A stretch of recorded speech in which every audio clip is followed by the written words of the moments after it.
Урматтуу Камчыбек Ташиев, сиз жүдөө кейиптенген, сакалыңыз өскөн, чакчыңыз агарган сүрөтүңүздү чыгарып, дагы коомчулуктун көңүлүнө ойноп, президентке дагы, коомчулукка дагы жалачка давить этип, бул байкуш аябай кызмат кылды эле, ушундай коррупцияны азайтты эле, криминалга каршы күрөштү эле, анан кийин ушинтип чет өлкөгө барып, анан ойлонуп, переживать этип, ушундай абалга түшүп калыптыр дегизип, ошондой дербиш кейиптенип, сиз жалпы элдин боорун оорутуу акчаңыз ишке ашпайт. Себеп дегенде, президент досуңуз Садыр Жапаров сизге болгон мүмкүнчүлүктүн бардыгын берди. 90%тен кем эмес бийликти берди, мансапты берди, ыйгарым укукту берди, ишенимди берди. Сиздин ар бир айткан сөзүңүзгө, сводкаларыңызга ишенип отурду, колдоду. Колдогон ошончолук болот, ыраазычылык билдирген ошончолук болот, керек болсо көптүргөн ошончолук болот. А сиз болсо ошонун бардыгына чычып кеттиңиз. Бир эле ал нерсени гана кылбастан сиз мамлекетибизди, жалпы эгемендикти коркунучка кептедиңиз. Биздин элдин биримдигин коркунучка кептедиңиз. Эми чет өлкөдө жатып алып туруп, ар кандай фейк аккаунттар менен андай акциялар, андай жанагындай фейк аккаунттар менен жүргүзгөн компаниялар кандай жол менен жүргүзөлөрүн биз абдан жакшы билебиз. Мен айрыкча жакшы билем да. Анан ошол жакта отуруп алып туруп, фейктер менен элди түндүк түштүккө бөлдүрүп, жаздырып туруп, анан кийин жүдөө сакалыңыз менен чыгып, сиз дербиш кейиптенип, такыба кейиптенсеңиз дагы такыба боло албайсыз.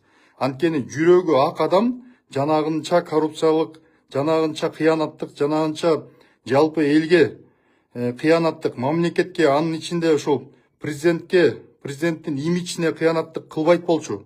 Сиз болсо ошонун бардыгын кылдыңыз, ишеним кредитин толугу менен түгөттүңүз. Сиз албетте жакшы иштерди кылдыңыз, криминалга каршы күрөштүңүз, коррупцияга каршы күрөштүңүз. А бирок ошонун аркасы менен мен күрөштүм, бирок мага боло берет дегендей тескери иштердин бардыгын кылыпсыз. Аныңыздын баары ачыкка чыгып атат. Эми уялбай ийниңиз менен балаңыз болсо актанып, элдин көзүнө кум чачып, чаң чачып, ар кандай бир терс оюндарды жүргүзүп баштаптыр. Ассаламу алейкум кыргыз элим. Сиздерден жардам сурап кайрылып жатабыз. 3 баланын энесимин. Оğlum Умар 6 жашта, врожденный паралич, ДЦП 4 степенде. Жалгыз бой энемин. 3 баламды Алланын жардамы менен өзүм чоңойтуп келейтамын. Ооруган балам менен жашоо аябай караңгы болуп кетет. Балам тырышып ооруса жан дүйнөм, менин денем тырышкандай кыйналамын. Суранамын кыргыз элим. Balama 5 сом, 10 сом болса да жардам бериңиздер. Жок дегенде мени көрсө, апа деп мени тааныса деп үмүттөнөм. Жаны оорубай жашаганга себепчи болуңуздар суранам. Балдарыңыздар оорубасын. Улуу Рамазан айында дуаңыздар кабыл болсун. Умар каттуу оору менен күрөшүп жаткан кичинекей жигит. Ал кымбат дарылануу жана айыгууга мүмкүнчүлүк алуу үчүн сиздин жардамыңызга муктаж болуп турган учуру. Сиз берген ар бир сом Умарды дени сак жана бактылуу жашоого жакындатат. Сооп иш кылуу менен бирге Умарга ооруну жеңүүгө жардам бериңиз. Ар бир берген сомуңуз үчүн Аллах ыраазы болсун. Камчыбек Кыдыршаевич, эгерде эсиңиз болсо, акылыңыз болсо, унчукпай, Кудайга тобо келтирип, мусулманмын деп эсептесеңиз, Кудайдан кечирим сурап, жалпы кыргыз элинен кечирим сурап, унчукпай отуруңуз. Сизге жалгыз эле жол ошол туура деп ойлойм. Чоң рахмат көңүл бурганыңыздар үчүн. Саламатсыздарбы? Сиздер менен журналист, жазуучу, драматург Куттумедин Базаркулов. Бүгүнкү менин темам Камчыбек Ташиевдин залакасы деп айтмакчымын.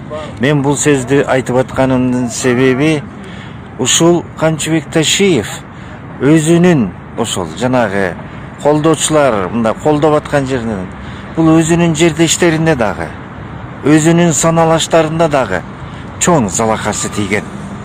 Мынакей Жалал Абад телевидениясынын жетекчиси иштеп турган мени болгону 1 жылдык биздин айлыгыбыз 3 миллион сом болгон. Мына ошондо дагы мени ушул 10 жыл мурунку техниканы ушул техниканы ушул тендерден ушул туура эмес башка үлгүдө келген деп туруп алып барып мени камап, анан 3 миллион 200 миң сом кусуп кой деп. Карагылачы, мамлекетти кандай басмырлаган. Ушул журналист, жазуучу менден акча сурап калды беле мамлекет. Мына азыр териштирип атат. Эми териштиргиле.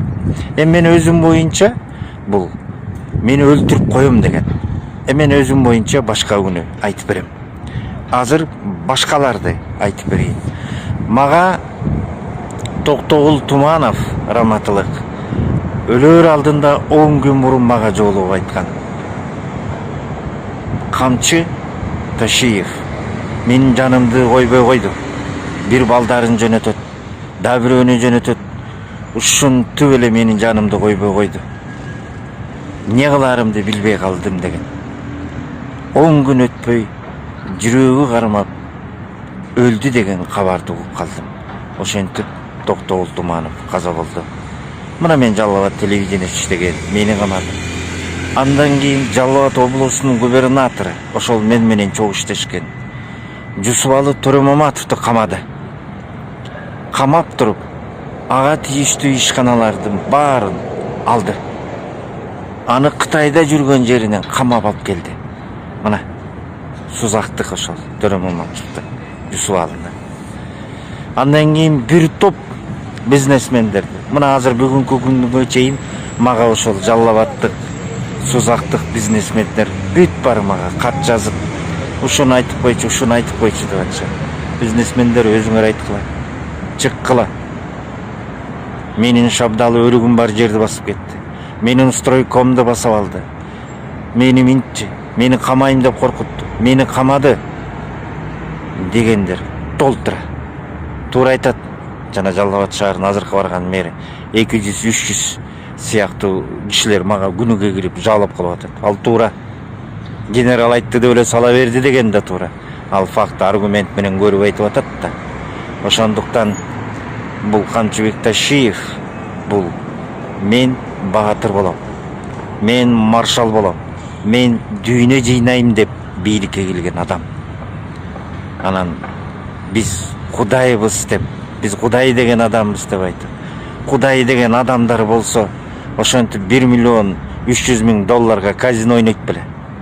Эгер Кудай десе, атабыз дүйнө жыйнабагыла деп айткан дейт. Атасынын сөзүндө аткарышпаптыр да.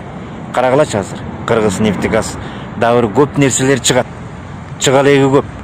Даже аудиолору да чыгат болуш керек. Ташиевдин сүйлөшкөн. Мына бизнесмендер катып отурушат азыр. Ошолордун баарын маалы келгенде чыгарабыз деп. Жакында келип пресс-конференция келсин. Анан дагы бир нерсе, ушул Камчыбек Ташиевдин айтканы бар. Мен бийликти тартып алып, анан басып алам деген оюмда жок деп. Ойду айткан. Оюндагысын айткан. Мунун сөзү дагы, ою дагы тетири болгон. Рахмат көңүл бөлгөндөрүңүзгө.